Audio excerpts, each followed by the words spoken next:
અમદાવાદમાં હવે જ્યારે તમે વાહન કોઈ ગેરેજ કે વર્કશોપમાં આપવા જશો ત્યારે તમામ ડોક્યુમેન્ટ સાથે લઈને જજો, કારણ કે અમદાવાદ કમિશનર દ્વારા એક જાહેરનામું બહાર પાડવામાં આવ્યું છે, જેમાં ગેરેજ માલિકે તમારા વાહનની તમામ ડિટેલ્સ અને તમારી વિગતો પણ નોંધવાની રહેશે. ગુજરાત સમાચારના ડિજિટલ પ્લેટફોર્મ્સ પર હું છું મયુર અને આજે વાત કરીશું આ નવા જાહેરનામાની.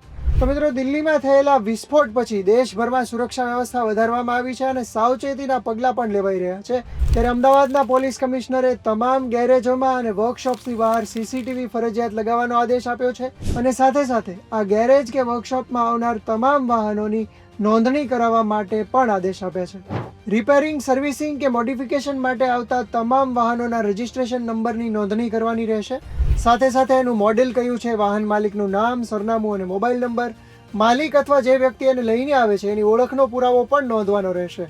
સાથે સાથે ગેરેજ કે સર્વિસ સ્ટેશનની તમામ વિગતો તો આપવાની રહેશે, પરંતુ ત્યાં આવનાર વ્યક્તિની મુલાકાતનો હેતુ શું હતો એ પણ લખવાનું રહેશે.